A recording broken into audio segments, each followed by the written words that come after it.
through that front line. Lots of questions, so let's get those answers as we load into Summoner's Rift for game number 2. Antic, having won game 1, they've locked in second place in the seedings, and will be very happy that they can come into this one with a degree of pressure, I guess once again alleviated, given that all these teams are locked in for playoffs now, but they know exactly where they stand.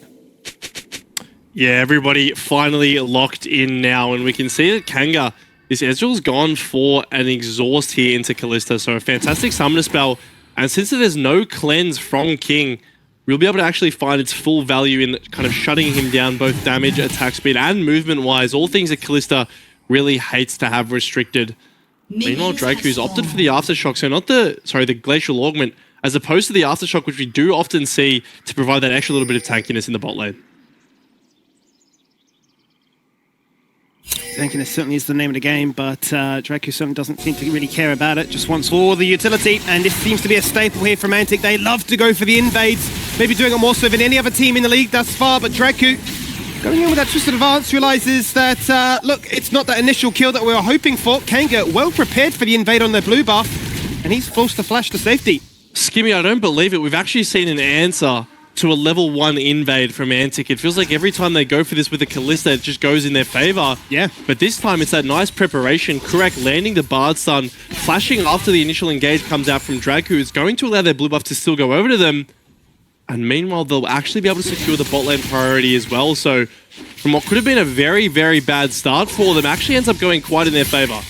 It's really well done, as you say, for it to finally get punished. It seems almost too predictable at this point. They're getting potential for these two mid laners to showcase their mechanical prowess. Obviously, we saw last night the ability for the Orianna to almost like conceal their orb inside that tower to get the stealthy shockwave off. But at the same time, a Syndra can certainly do the same as well, right? Hide out of vision and suddenly hit a Scatter of the Weak that stuns multiple members at the same time. If that were to happen, overlap that with a bit of damage from the brand, suddenly you are in a world of trouble. And there is, on this occasion, no Kindred Land Respite to bail you out for that easy one-shot. Yeah, not going to have that extra layer of safety there, as once again we take a look in the mid lane and Ryoma on this Orianna. I feel like every time we see him play this champion, the opponent laner is under their turret, and that's absolutely going to be the case here. You can see one pot bird for either mid laner, but the trading just going overwhelmingly in favor of this Orianna. The Comet picked up as well to provide that extra little poke in lane. And because of that priority, it's going to allow him to actually get that ward up onto the enemy Raptors. That's going to spot where Invictus has been.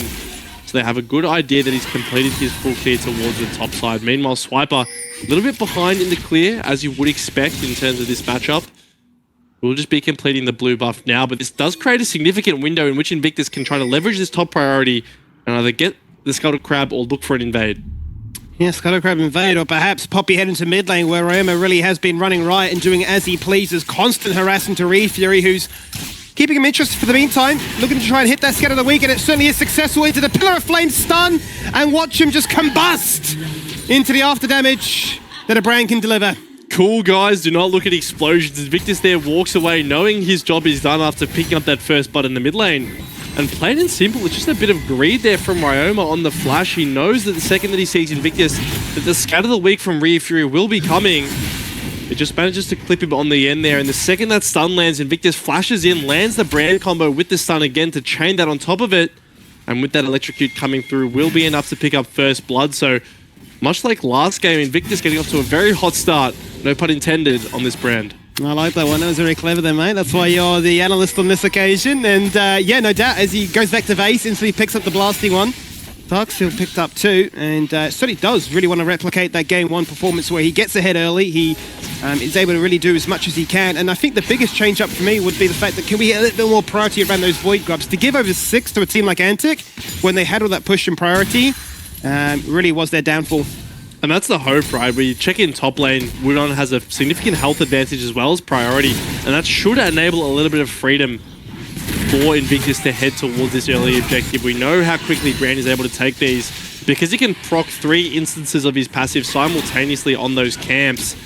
It means that it basically just ceases to exist if you give him any alone time with that. Now, meanwhile, you can see in the mid lane the trades are going in favor of Ryoma, but there's still a TP here for Fury, so you have to keep in mind he does have that easy access of getting back to base whenever he wants, healing up fully, and then re-entering the lane. So after game one went, you know, quite against them in terms of that mid lane and how much Ryoma was able to do, it's looking nice for them here in game two. It certainly is, and based on the positioning bit red side for Kanga, if they were in a very defensive place, then they could have certainly sniped that one across the wall and just stag one for themselves very easily. But on vision, Invictus says, what are you going to do about it, Antic? You're not going to contest me on this, and he's going to go and snag himself all three.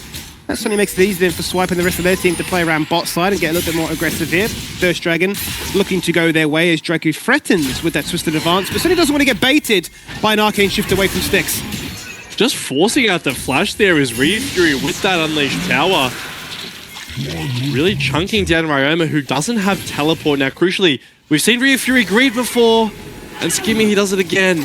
He certainly does. Unfortunately for him, too keen to try and get that kill into Ryoma, seeing how low he is in both HP and mana. We'll have to get a replay to see exactly what happened there, but you can imagine a flash being burnt. He's just been done under tower.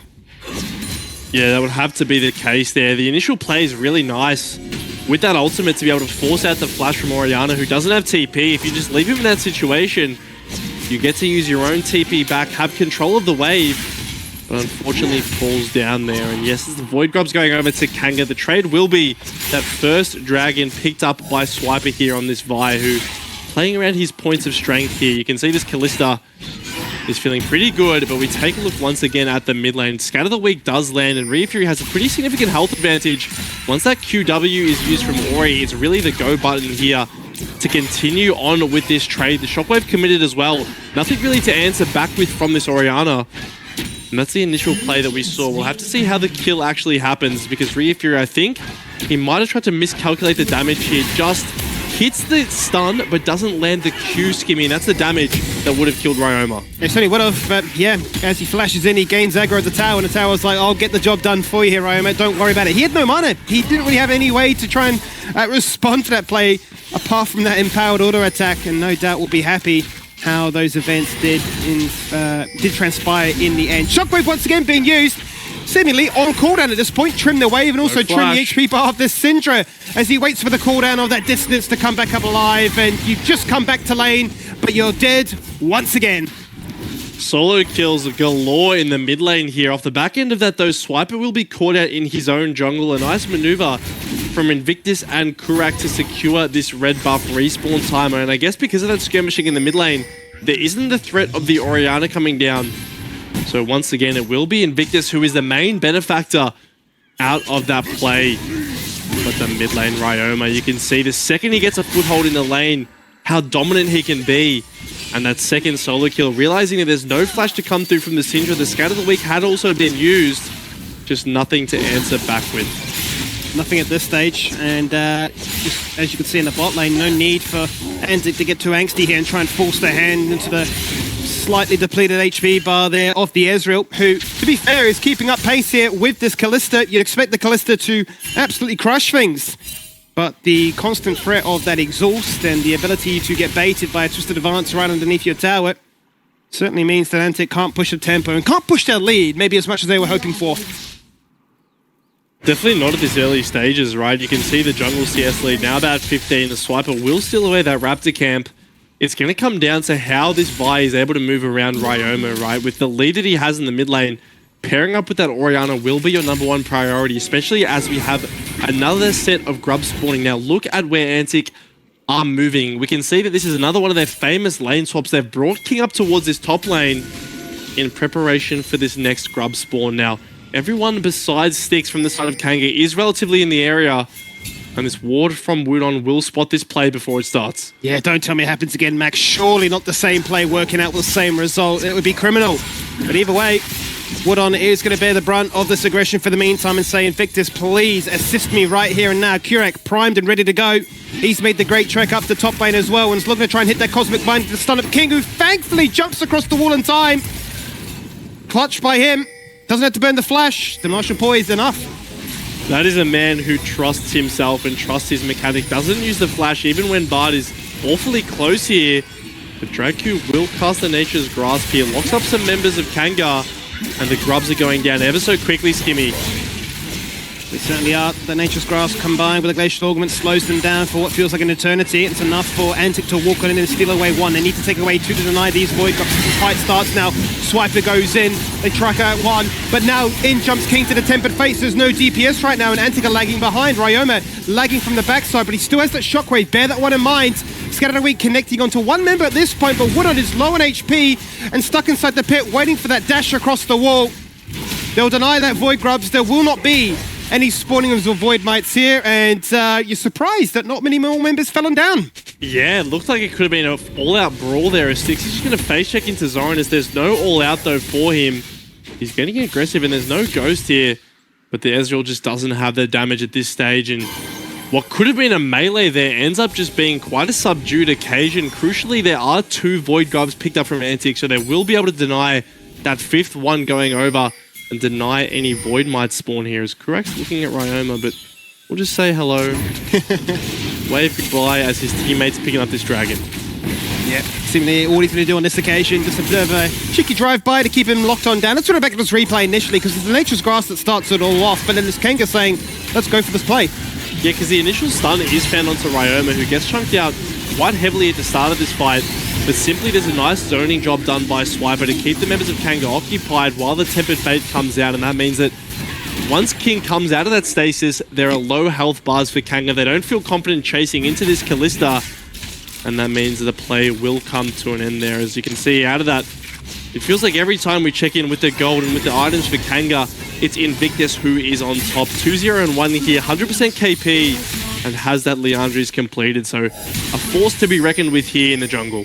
He certainly is a force to be reckoned with, and no doubt really wants to try and unleash it, because his direct counterpart in the Vi is definitely lagging behind. And you can see, as a result of this, he is so far ahead in the lead with the gold. It's only Ryoma that can eclipse him at this stage. It really is the battle of those AP champions looking to deal the most damage. He's the only one with that completed item right now, and I'm sure he'll be screaming to his team, let's force a fight. I've got Leandri's, let's make it happen. Yeah, we'll definitely be looking to get active on the map here, especially linking up with Kurak to provide some CC while he dishes out all that damage. As you can see, the lane assignments again a bit stock standard here, with Rhea Fury coming down towards the bot lane. It will be Styx in the mid lane on this Ezreal trying to fight against Ryoma, who just has so much damage, so much wave control on this Orianna. And without a dragon spawning, it almost feels like these teams are just fighting, they're just jostling for the sake of it at this point. It certainly does feel that way, right? And in terms of the previous point, be it that Invictus wants to fight, what is there really to fight for? There is no major objective, and you will just have to wait 50 seconds for that very first Herald to spawn, but it does give enough time for Antic to try and match their power. And Sunder Sky does now come online here for Swiper. I suppose in terms of their bread and butter combo, you would say that the Vi Orianna is almost a variation of the Nocturne Engage. Going to be certainly a case of the ball delivery system working in their favor. But I'm curious, what target would be their preference? Because surely it's a bait to go for Ezreal. It's hard to tell right now. I think you'd actually be looking at Invictus to be the one to blow up with that ultimate combo. I think that this brand just provides too much damage at this point in the game, especially if he's able to hit multiple members, which really, with how short range Kalista is, we'll be probably needing to play into Brand's effective range, and that means that, that ultimate coming out plus all of his passive procs can really pose a significant threat in terms of blowing open a team fight. But looks like for the time being, no fight will be had. Instead, the Rift Herald will be the priority here for Kanga, as Antic trade on the bot side of the map. Ryoma getting funneled even more gold to make sure he stays healthily on top of that gold grab. And they've just done this time and time again tonight, haven't they? They just said, look, we do not really care about these objectives. We want map control. Map control isn't about this potential gold that could be acquired from that Herald charge. It's much more about gaining a lead with numbers in the right place at the right time. And it really does allow them to try and get themselves that very first turret. And as you say, and quite rightly point out, funnel more and more into him to make sure that he continues to be the most fed member in this game. Speaking of fed members though, Styx here on this Ezreal doing quite a nice job of staying up there in CS. You can see he's got 150 gold bounty on his head that will just expire after that turret is taken, but Rhea Fury has been caught. Yeah, Season's assist onto Rhea Fury with the shockwave. Oh, 3 burns to flash. Oh, that's a tragedy. Oh, that feels so bad for the fallen member of Kanga there. But they're going to instantly respond on back and say, well, we are going to find a trade of some sorts. You take our mid laner, we take your mid tower. That really hurts there for Fury, expending the Summoner Flash as well, but also just gets caught by it and goes down. And off the back end of that, yes, you know, there will be this Herald Summon in the mid lane, but Kanga won't be able to break this second tier turret, whereas on the bottom side of the map, ANC will be able to take that tier 2, and that is such a big injection of gold into Ryoma. 50 CS ahead here on this Orianna. And he's going for the Ludens build as well here, but Invictus looking to chase here. He does have Kurak a little bit behind him. As we saw previously, a brand without Rylai's doesn't really have much in the wheelhouse to actually chase down those kills. Won't stop them from trying though. Certainly won't stop them from trying as they go for the flash, and Roman needs to hit those fancy feet but still get stunned up. And the Cosmic binding into the True Shot Barrage. It's overkill, but they do get that kill that they so sorely needed. Invictus now 3-0-1. Wooden flashing in with the World Ender, and he really is just doing that right now. Looking to try and shut down Antic. King once again locked in that golden stasis. He instantly flashes away from that Scatter of the Week. I tell you what, Kanga, that was a beautiful punishment. Invictus making me eat my words there, plays that chase so well. I'm sure we'll get a replay of it, but the initial fight, he starts off by just casting the ultimate and just walking next to King, baiting out the flash because he thinks a Q's going to come through, holds it to the very last second, and we can take a look once again. So Ryoma there is just so caught off, no mana to speak of, finds the Q stun there despite all his dodging, and then with the Bard chained over the top of it, it's the easiest W of Invictus's life. And you know, yes, Antic are able to bring Zoranus down off the back end of that play, but by the time he arrives, there's already 2 dead. And the counter TP will make sure no one else falls down there. So a team fight, and in the live replay as well, you can see a Dragon going over to Kanga as a result. It's not very often you'd say that a team like Antic with all their years of experience in Titles 1 get out macro, but quite honestly, Kanga have really done them a number there. They've not only found those kills, they've punished at the right time, and it's really actually allowed them to swing the gold back to an even state. And this is really promising signs, I think, in the most recent times, right? Given that Fury are challenging Bliss, Kanga now are giving it really to Antic in the second game. And it definitely keeps you scratching head as to, yeah, really what these playoffs really could look like. There's Roma once again at the top of the table, not to be surprised. He does fall on down in that play, but did get 2 towers and a kill in the process, and will be the first to hit 8,000 gold. Yeah, he's feeling fantastic here right now. You can see just how far ahead he's on Fury as he uses the shockwave there. Oh, chunks him out really hard, and there is no flash here on this Syndra. They'll be forced to back away there. We'll just pick up the straggling CS there. You can already see, right, this Syndra, not only is Orianna incredibly ahead, but it's also a mid laner who's very far behind from the side of Kanga. Only 116 CS, but Kurak looking for the kill. Beautiful Cosmic Binding there on towards the minion. Roma in trouble, but the shield may just be enough to prevent him from ticking on down to the dots of that brand. He's got to run. He has no shockwave, and his teammate have no extra protection. The flash! Him to be burnt there to dodge out of that Tempered Fate. And look, all these toolkits from the side of Kanga are really causing Antic issues. Yeah, this jungle support pairing once again moving around the map and finding a lot of value. The CC coming out from either one really supplement each other, but the TP's coming through. They want to kill Fury. As they overextend, it is just the curse of a mid laner. One stays around a little bit too long to try and bite off more than they could chew. He goes for the Unleashed Power, and he'll say, I'll take you to the grave with me, Dragku.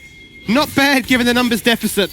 Yeah, I really don't think Dragku had to go back in there, especially with that TP coming through. I think you just run him down without flash there on the Syndra. Nevertheless, Fury will fall on down, and it'll open up a window for King to crack open this top lane turret as well. Really such an even game state. Only 300 gold is the difference between these two teams, and with such a large CS gap in the middle, you can see that really all of that gold difference is in the jungle there. Invictus, 2 items completed, now has the Rylai's to supplement the Liandry's, and is going to be such a menace in both these extended fights as well as these quick little skirmishes. Yeah, you can see from the side of Antic, it's the case of trying to get as much of this magic resistance online as quickly as they can, because that damage is starting to add on up. Not to mention, by the time Fury does catch up, be it with the CS or even with stacks, I think it was last on about 70, and be it you need 120 to get that extra 15% boost to your ability power. He needs more time, but it has become a difficult task to try and achieve. Now he's just going to be playing it very passively underneath that top tier 2.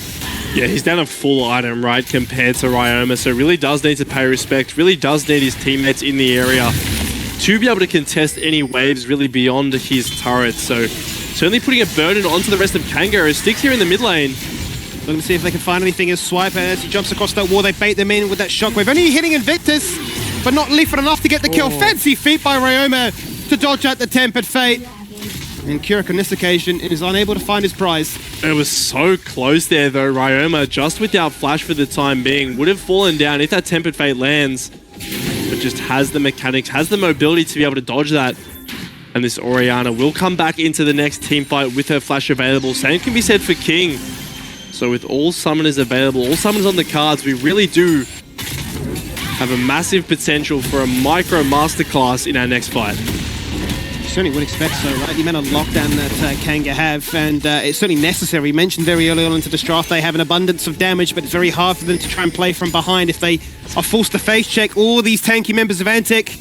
They have the damage to shred those tanks down, but they don't have the natural sustain to try and weather those very extended fights, as Antic do have that very much blow up one target and really run away with the fight as a result. That exhaust may just be the difference maker here from the side of Styx to try and shut down either the explosive nature of that shockwave or make King's life as a Kalista very miserable. He's not feeling too miserable at this point though. Gwinsu's Rage Blade just completed there, so a very big on-hit threat, especially as these fights drag out with the stacks of the lethal tempo, those Ren Spears just impaling somebody off the back end of the fight. And with this next Chemtech Dragon spawning in 20 seconds, it'll be interesting to see what the value is placed on it from the side of KNG. You can see they clear out the Baron Vision, make sure they've got some wards on that to deny a potential play there. And they're going to bring their team down towards this mid lane. They've got the inner track on that. They push the wave in first, and they're going to head towards this dragon. Yeah, they certainly are. Antic want to try and position for this one, right? Side lanes are pushing in their favor, but they have lost control of mid lane, and it is going to result in Draku summoning that Nature's Grasp. Magic Portal going to be used to good success as they can look to try and disengage away and make sure that there's no easy avenue then for Antic to pursue. But they will just then turn their attention right back to where they were before and onto that third dragon. That's a really nice body to be able to get out of there, right? They use the Nature's Grasp. It's a big component of Antic's engage that won't find any value, and it just will be that dragon going over. Now, keep in mind there is this push onto the mid lane from Antic. Styx, bit of risky territory there, but Antic will be able to crack this mid lane tier turret. That will be the cost of KNG getting on Soul Point with that dragon. Soul Point, certainly a scary prospect here as the game continues to be held in limbo. Nothing really has separated these two in this game too. And we're 23 minutes into this. The gold disparities are felt in different positions, right? Obviously, Invictus is crushing it in the jungle. But the same could be said then for Ryoma in the mid lane. So a bit of a disparity between that mid-jungle pairing. And as for Styx, he's kept this Kalista at bay. He's managed to match that two-item spike of King. And it's definitely showcasing why this Ezreal is his go-to champion. As the Magical Journey gets King, or rather Kurik, out of harm's way. The Blast Cone knocking Wood into safety, and Swiper under a lot of trouble as the Shockwave guarantees that Refury's gonna get on lockdown. King, instant flash away out of that Tempered Fate, and once again, we don't see anybody dying, but people dangerously low. A lot of flashes, but where are the kills off the back end of that? Both teams actually managing to disengage the play completely there, as it looked a bit precarious for Woodon to start the proceedings. King, though, no flash. He might get caught out by Kurak. He's in a lot of trouble right now, as you say. He has nothing really to try and bail him out, apart from the Chemtech man with that fantastic Blast Cone to really take him such an extra distance. But KNG might just say, hey, is this a tempo play? Straight to Baron. I just want to shout out that little bug there with the Blast Cone. It happened in the LEC there, and it happened to us then. You can see the instant respawn coming back, enabling Kurak there to get out. Doesn't actually secure him a kill, and isn't game-breaking by any means. But definitely a little bug that we have picked up there. Now, as the game returns to even, we see that, across the board, 1,000 gold only separating these teams. And right now, that really isn't consequential at all with the stats that are being gained from these Chemtech Dragons. Really is going to come down to execution. But the big summoners to keep your eye on are those of King, right? This Kalista, who is going to need to play in a relatively short range just because of her champion. Her losing summoners is incredibly important, especially against the likes of a Brandon Aatrox, who are going to be looking to hunt you down at all costs. They certainly are, and they had the damage to do it at this point, right? Edge of Night, as well as that Profane Hydra, Woodon packs a punch. It's a very scary prospect, especially if going to be working with either the jungle or the mid laner.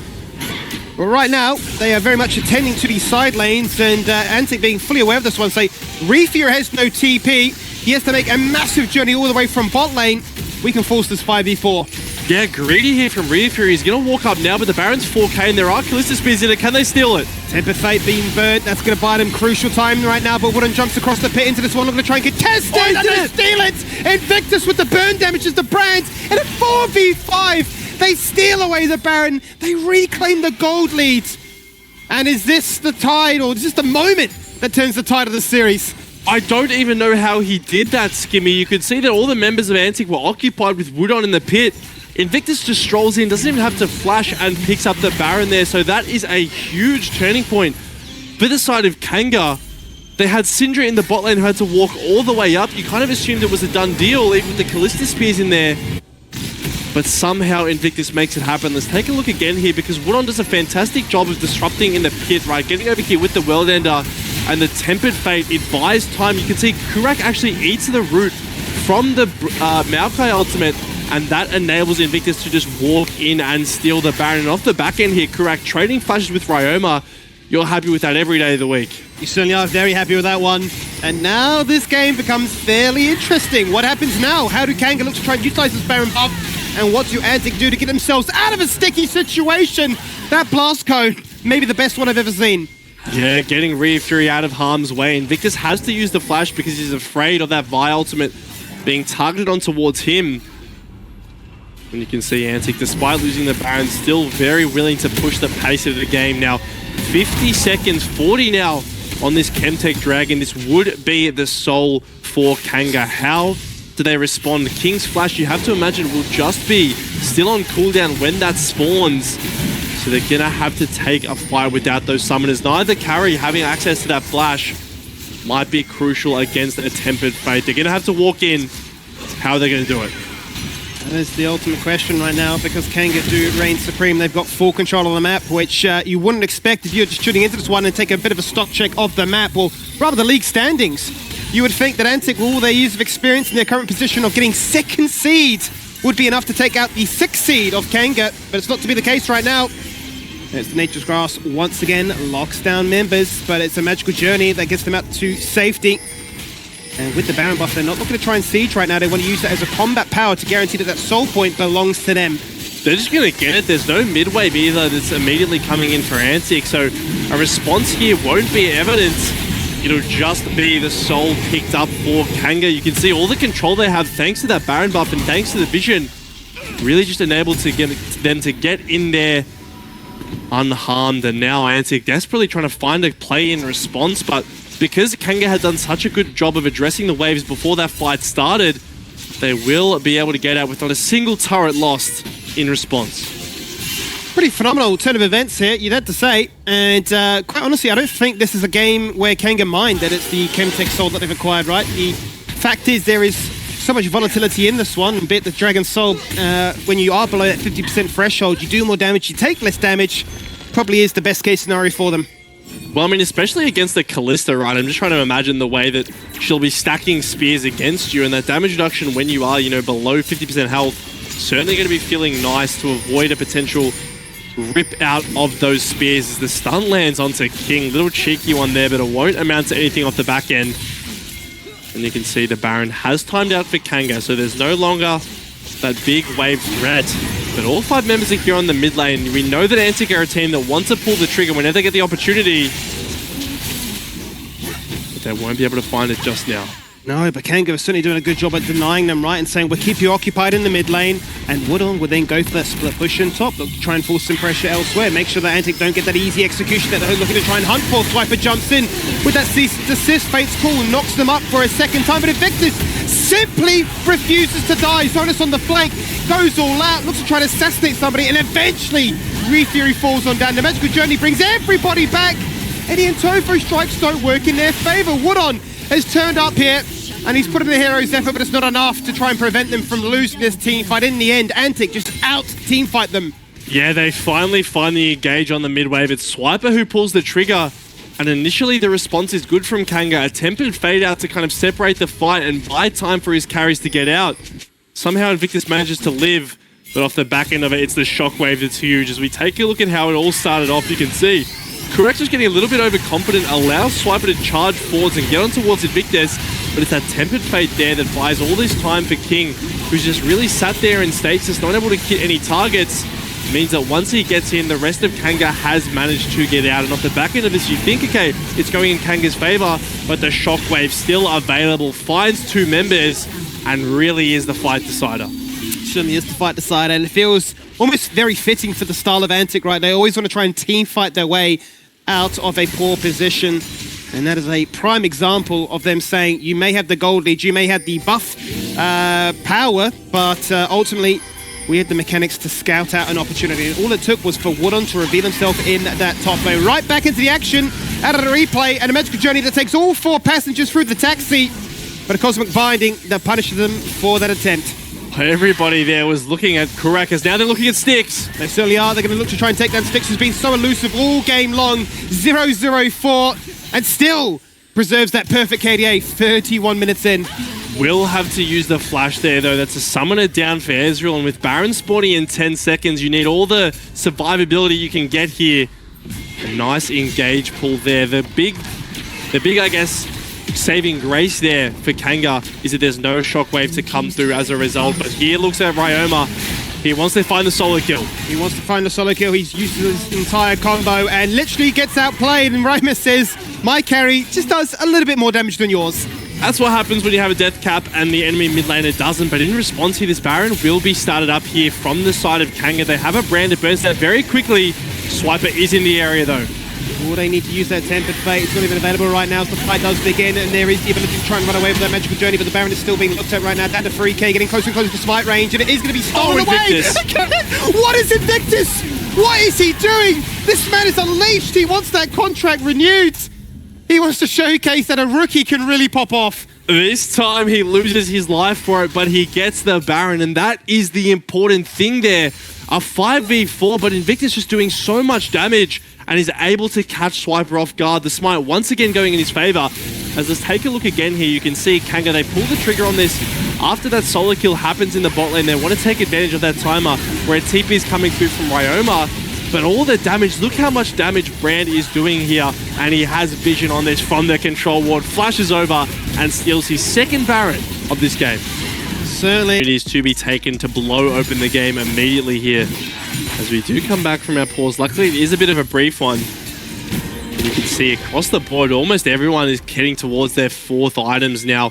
Ezreal actually opted for the LDR instead of the Cyrildas, trying to itemize into that crit. And I think especially that Giant Slayer passive will feel quite nice into the tankier members that are there on Antic. As we take a look at the total gold, no surprises there that Ryoma is sitting on top of that gold graph. You can see just in his item shop, he's up 100 CS over Ryu Fury. Has that death cap completed, 8 seals on the darks, 8 stacks rather on the dark seal, and is working his way towards that void staff. So, you know, yes, you can have all the gold in the world on Invictus and Styx, but still a single shockwave lands, and the fight and the game might be over. Certainly could be over just off that alone. As you saw there, a 3k lead over the Syndra, and it really is. Ryoma and King looking to try and get it done right now with the most gold in this game. The only two members on their side that have a bounty, and certainly a hotly contested prize that Kanga, I should say, will be hunting and hoping to try and lock on down. Well, that all-important Elder is about to spawn 5 seconds away right now, and control becomes of the utmost important. Vision, a sense of positioning. And for Zoranis, look at him on that cheeky little flank up say top. Yes, this is a whole mission that he's gone on here as he engages onto Woodon. Looking for Woodon right now as King's looking to try and cut away from this one. A Tempered Fate locking in multiple members through stasis, but that Fate's call buffers it, so Draco jumps back out. Woodon perseveres, Syndra finds one, the Shockwave's massive onto 3, and that sets them up on a silver platter to say good night, sweet dreams. Does Invictus get out though? That's the crucial thing. He actually is looking like he's going to be able to live here. Woodon has TP'd back in here. He's got a lot of damage on this Aatrox. This is unbelievable. How does Invictus not fall on down in that play? You can see the amount of damage that Ryoma did in that fight, but it wasn't to be enough. He dies in the end, and it's only Zoranis that is left to stand the test of time, and Max, Kanga are going to get the Elder. I mean, to think that this is a game which has no impact on the standings whatsoever. Kurak as well looking at Zoranis here. This is a very tanky Cassante. I'd be very surprised if he's actually able to kill him here. But you're absolutely right. It'll be the Elder coming out as Woodon and Invictus both living by a sliver of health. As we take a look once again here, you can see Draku thinks Woodon is picked off by himself, but that Chemtech Soul does so much value. He's not able to actually find the kill upon re-engaging here. And then that Valkyrie is in so deep. It's a big shockwave off the back, but keep your eye on Woodon here. He gets the base off and manages to channel the TP instantly back in. So by the time he arrives, Invictus somehow, I'd have to check that HP, but it looks like he's on basically 5 HP. But once this Aatrox is back, he has more than enough damage to kill this Vi.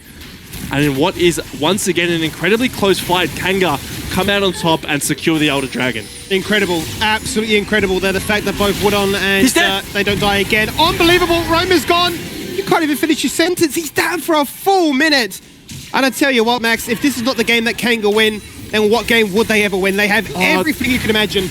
Don't jinx it, Skimmy. You can see they've got the mid-wave here. Woodon's going to bodyguard it, so Zoranus can't cut it, but he's still going to look to do it. If they take this wave out, there's no Baron, and that's going to really put a thorn in the plans of Antic, but here goes Kanga. He really is going all out, both in ultimate and in efforts to try and deny them from ending the game right now. That Elder is very close to zapping him down for the execute. He's just trying to bait them. He's just trying to take them on a bit of a magical journey, and Bard says, that's what I do, not you.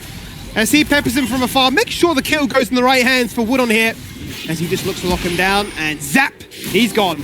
It's another kill going in favor of Kanga, but Styx is getting engaged upon. He's arcade shifted away. He doesn't have the luxury of a flash. He's burned all that mobility, and a true shot barrage looks nice, but not enough to survive. King is going to tick on down, Invictus picks them up. The Leandries and the brand passive, it's just too much. He's 7-1-7, and he certainly has been the standout player. Those are some really long death timers here. Ryoma has respawned for Antic. He's got a lot of wave clear, but Kurak not going to allow him to actually get towards that. Tempered Fate! Tempered Fate's landed. It's easy pickings now. As soon as he comes out of that one, he's going to be met with a world of pain. The shockwave looks good, but it's not enough to execute anybody to take them out of consideration here. And Kanga marching through the mid lane with one target in mind. Let's hit this Nexus. Let's end this game. Let's get that upset. And let's show what we can do into these big dogs. Second seed defeated by the 6th seed. And a perfect ace for them to take the Nexus and to walk away with a point. I don't believe it, Skimmy. Antic haven't fallen down, all split except to Team Bliss. And now we can add Kanga to the list of teams that have defeated them. What a game. What a performance.